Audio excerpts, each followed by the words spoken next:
What's going on, guys? Welcome to VOA's Red Carpet. My name is Jackson Vunganyi. I want to thank you for joining us today on the show. As always, on this show, Red Carpet, we bring you the latest in entertainment news, in sports, in fashion, in film and television from around the world. Let's go!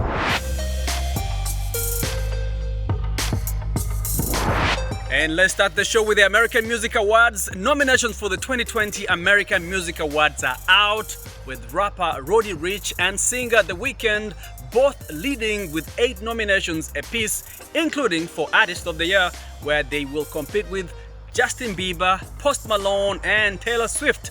Swift, whose 29 American Music Award wins is the most of all time, got 4 nods for her surprise summer album Folklore.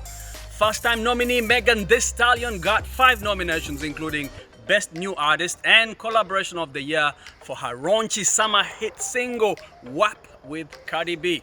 Latin music, which has seen a surge in popularity in the last 2 years, was given a bigger role this year with added categories for Best Album, Song, and Male-Female Artists. Now, despite dominating the Grammy Awards in January with 5 wins, 18-year-old Billie Eilish just got 2 nominations for Best Alternative Rock Artist and Favorite Social Artist.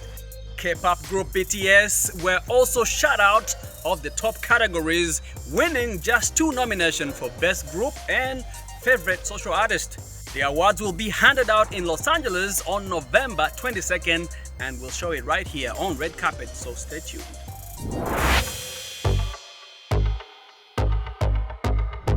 AFI Fest, one of Hollywood's most prestigious film festivals and part of the American Film Institute, was held virtually this year because of the coronavirus pandemic. VOA's Penelope Pulu spoke to the festival's organizers and filmmakers about the challenges and advantages of the online platform. 124 films from 35 countries were represented in this year's AFI Festival. We've been interested in diversity. That's important to us. It's important to the programming team. Just over half were directed by women, such as Nora Martirosyan, a Franco-Armenian director. Her film, Should the Wind Drop, is about an abandoned airport in the disputed separatist enclave of Nagorno-Karabakh. This airport indeed exists, and there are people who go there to work every day. But there are no planes that arrive or leave this airport for many years. In fact, the airport, it is the symbol of this desire of the recognition. The documentary 76 Days chronicles the 76 days of the pandemic lockdown in the Chinese province of Wuhan. Shot by a team of Chinese filmmakers in Wuhan and produced by filmmaker Hao Wu in New York City, the film chronicles the desperate efforts of medical workers to save patients at a Wuhan hospital. At the beginning of this pandemic, a lot of their efforts were futile because they couldn't save them. They didn't know enough about this virus to truly save people. So this kind of emotional anguish, both on the patient side and on the medical staff side, I feel like it must be universal.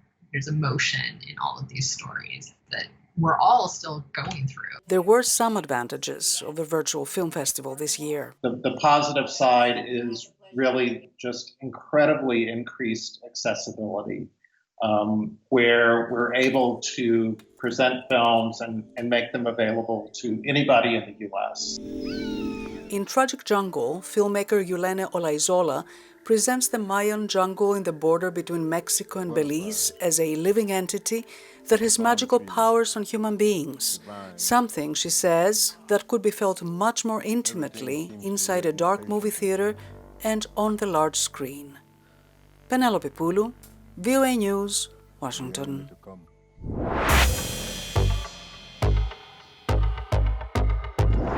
And in sports news, one football coach is making history as the first woman to lead an all-male soccer team in Egypt. Faiza Haida spoke to Reuters about her experience.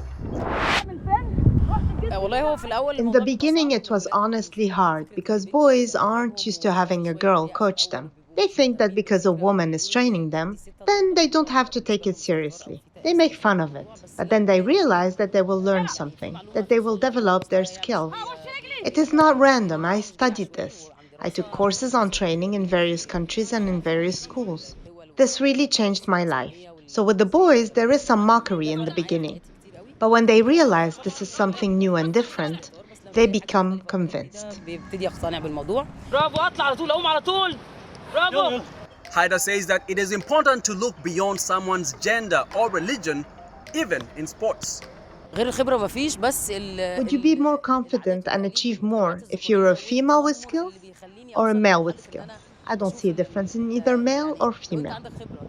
I'm not only saying this because I am a woman. It is like being white or of color, Christian or Muslim. It doesn't matter whatever the player's religion is, what group they belong to, or where they come from. And for more history making in sports, Formula One champion Lewis Hamilton is back at it again, doing what he does best, that is winning. The Mercedes driver became Formula One's all-time race winner when he claimed his 92nd victory at the Portuguese Grand Prix to pass Michael Schumacher. The six-time world champion finished 25.5 seconds clear of his Mercedes teammate Valtteri Bottas. Red Bull's Max Verstappen came in third. Actress Kelly Catwells has an impressive Hollywood resume, but she also has a disability that might have discouraged someone less determined from pursuing a career in acting and advocacy. VOA's Jania Dulo has a story. The talent agency C Talent opened in Hollywood in 2018 and today represents 47 actors and actresses. The agency only works with talented people with disabilities. We have about 2% of roles being of disability. So if we represent anywhere from 13 to 25% of the population and we're only seeing 2% of the time, that's a problem. Of those 2%, 95% go to able-bodied actors. Actress Kelly Catwells founded C Talent. When she was 16, she became seriously ill and had her entire colon removed. She has to wear an ileostomy bag constantly attached to her body. But Catwells didn't give up her acting dreams and was eventually offered a big role in a Hollywood movie, until she arrived at the fitting. So I put on a low-rise bikini that they gave me, and then the next day I received an email telling me that I did not have the role anymore because my ileostomy in the bag, the prosthetic bag attached to me, was too unsightly for the screen, and it was going to be too off-putting to the audience.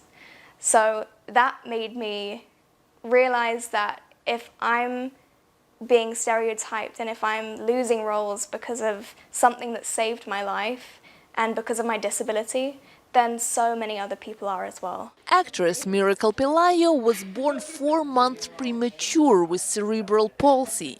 When she was 12, she saw a movie where a deaf-mute woman was played by an able-bodied actress. The girl that was playing Helen Keller was able-bodied, and she was playing a disabled character. And I turned to my dad and I said, "Dad, I want to do that, but I want to show people that I can do this no matter if I'm in my wheelchair or if I'm in my walker." Pelayo became the first wheelchair-bound actress to play in a children's show that was broadcast on the Nickelodeon channel. Actress Skylar Davenport lost her eyesight when she was 19 due to a genetic condition. She has made a career voicing video game characters, but says she wants to act on the screen. I just got done on a feature film playing the lead where the character is visually impaired, so there you go. Nice. Paul Ford has been suffering from brittle bone disease all his life. He'd love to play comedy parts, but is mostly offered roles in horror movies. I work harder than the average person, and I can overcome anything you got. The story of each actor and actress in C Talent is unique, and thanks to Kelly Catwells, it's likely you'll see more of them on the big screen in the coming years. Jenia Dulo for VOA News, Los Angeles, California. Artists in Somalia have opened their country's first independent modern arts institution. Mohammed Sheikh Noor has our story on the Somali Arts Foundation, exploring what it means to be Somali. 25-year-old Ferdowsa Hussein is a rare female Somali photographer.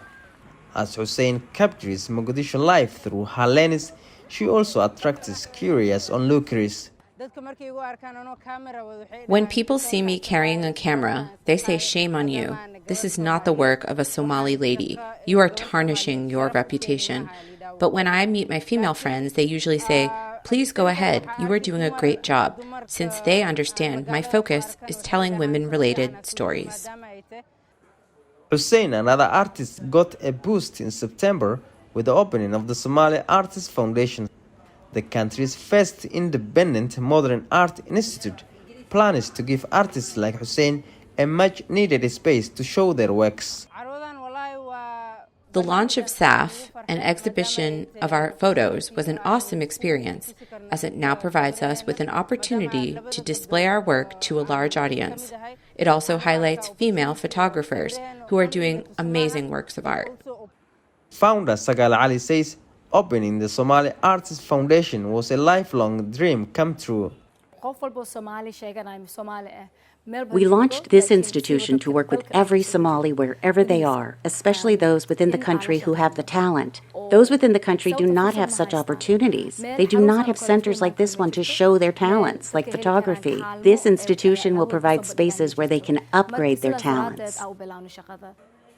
This kind of art can also have a positive influence by reflecting the truth of Somalia, says experts.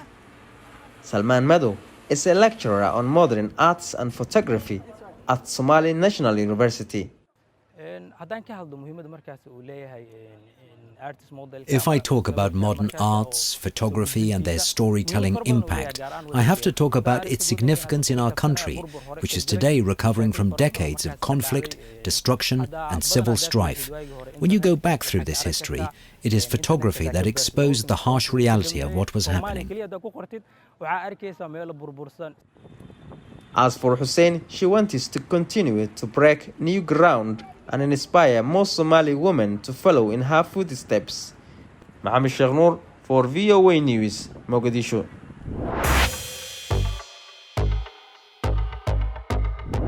And let's close our show with an important musical anniversary. It was 60 years ago that jazz great Louis Armstrong, with his All-Stars band, toured Africa as a cultural ambassador for the US State Department. The tour started in Lagos, where the band drew enthusiastic crowds for nearly a full week of performances. The All-Stars then went to Congo, where the shows brought a temporary stop to civil war. Ricky Riccardi is Director of Research Collections for the Louis Armstrong House Museum in New York. But they found out that Armstrong was coming, declared a truce, and both sides stopped fighting, came to Armstrong's concert, carried him in on the throne, carried him back out, and then after he left, the war resumed. So that's the power of Louis Armstrong, that he had the power to stop a war. The tour also took the All-Stars to Senegal, Mali, Sierra Leone, Liberia, Sudan, and Nigeria. Armstrong died in 1971, but his music lives on, including his long friendship with Willis Conover and the VOA Jazz Hour.